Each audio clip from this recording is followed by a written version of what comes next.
The Raiders signed pass rusher Chandler Jones, but the biggest move was trading for all-pro receiver Davante Adams. You know, we've all heard that phrase, it's not what you know, but who you know. Even in a league where talent reigns supreme, it's often the relationships between players and coaches that end up being the difference between being a good team and being a special team. Derek Carr has had some great wins as quarterback of the Raiders, but in his quest for a future Super Bowl, he knew the best person he could look to for help was in his past. Tim Kewen has this cover story. Myself and Derek, we did whitewater rafting experience.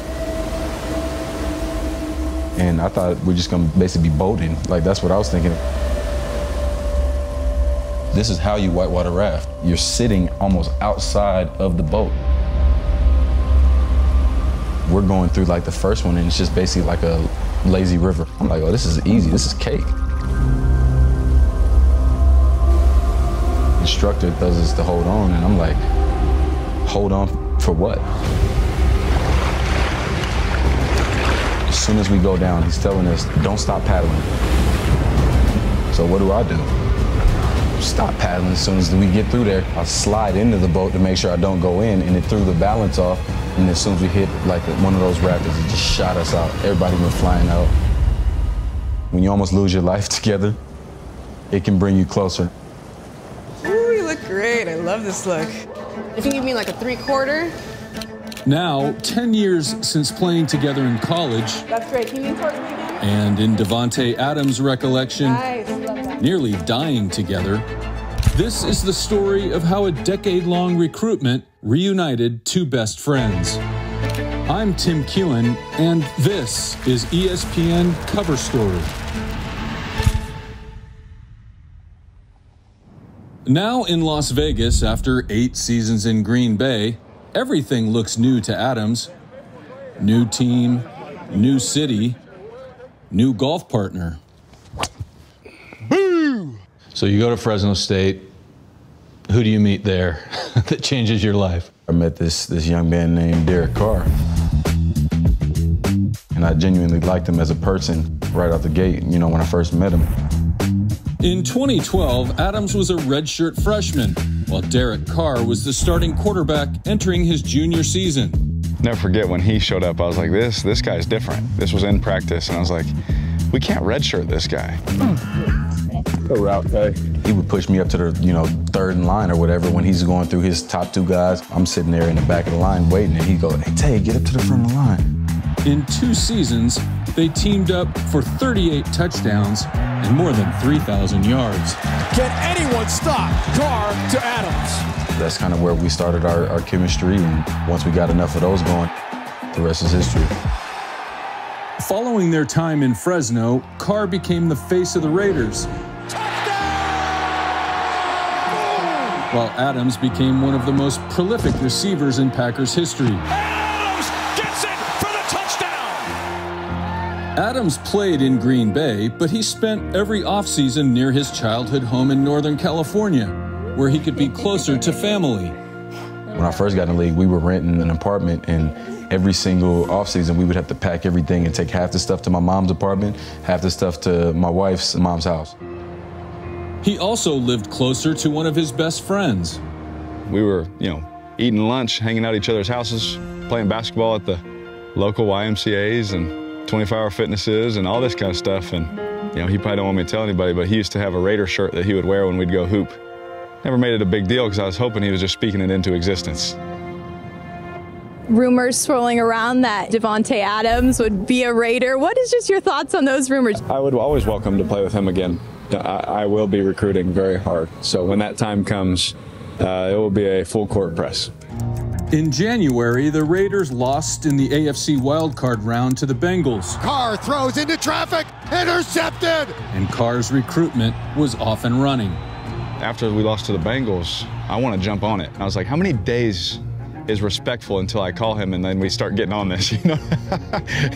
How many days is okay? So how many days was the right number of days? I'm not gonna lie, I think I texted him like the next day because I couldn't help myself. When I saw his name pop up just based off the timing, like, I knew what it was about. He said, focus on what you got to focus on. I don't want to distract you, but there's some stuff that I want to talk to you about. The conversation came sooner than either man expected when the Packers lost to the 49ers in an NFC divisional round playoff game.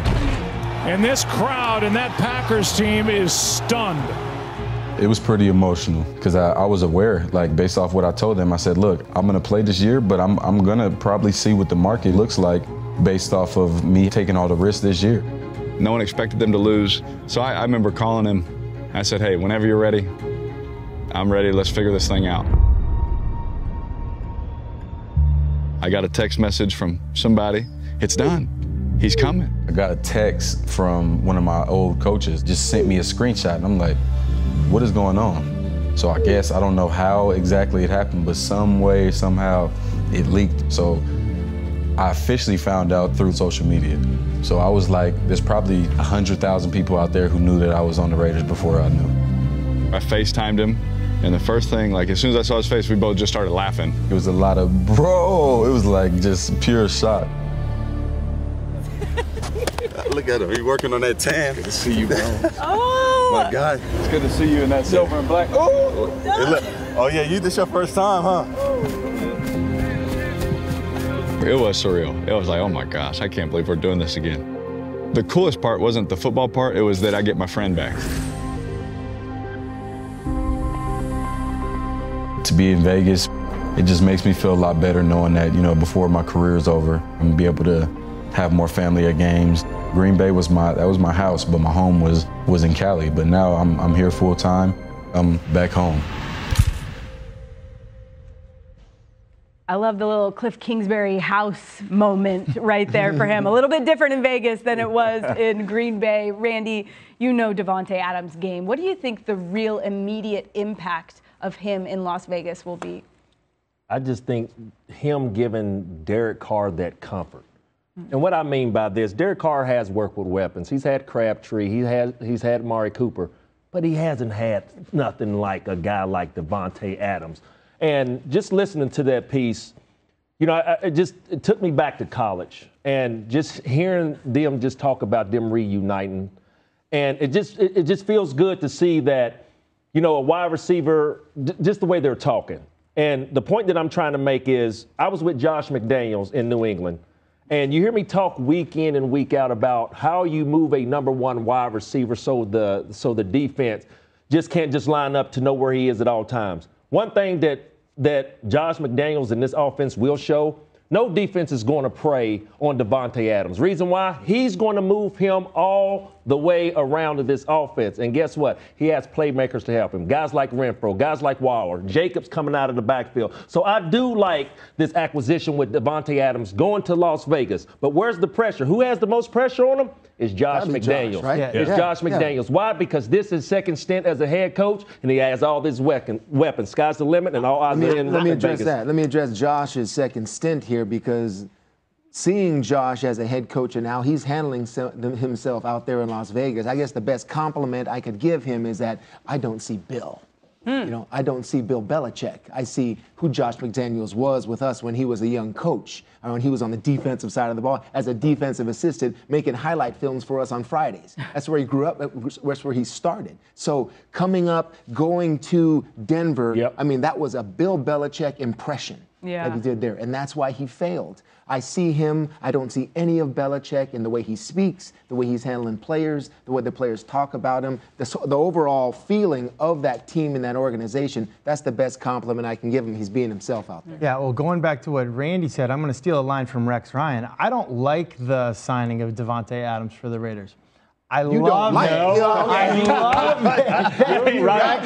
It's because you say comfort, I say chemistry. When I think of Davante Adams, I think of chemistry with Aaron Rodgers. A lot of coaches try to go manufacture that when you get new players together. You don't have to do it. You got Davante Adams, Mr. Cover Story, Mr. 29 touchdowns in the last 2 years. This is the guy before that guy. Yes. This was the Fresno State, the Bulldogs version, where Derek Carr, Randy, you said, it took me back to college.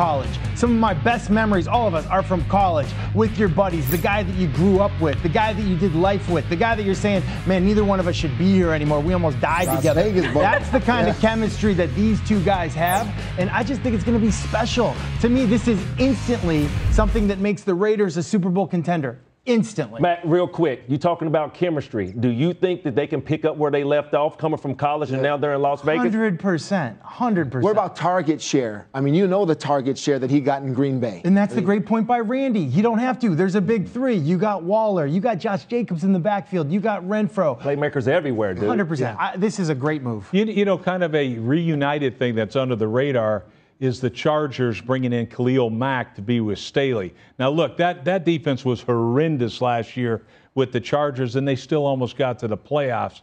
And the big thing about it, look, they pumped in $113 million in guaranteed money to build that defense up. You talk about pressure is on Josh McDaniels. Yeah. Well, how about on Staley? Well, does that change Staley in terms of oh, how God, he I hope handles so. it?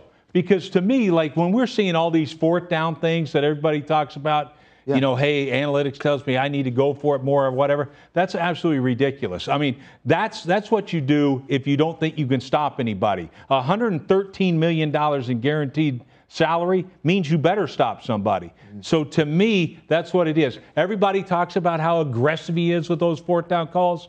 All right. What do you call it? I call it reckless. That's what I call it. So to me, this guy has the talent. Second best, might be the second best roster in the National Football League. He needs to show up. The pressure is on you, my friend. Yeah, pressure's on him. Pressure's on everybody in that division because that division is brutal. Yes, that is going to be fun to watch for us, but tough for them.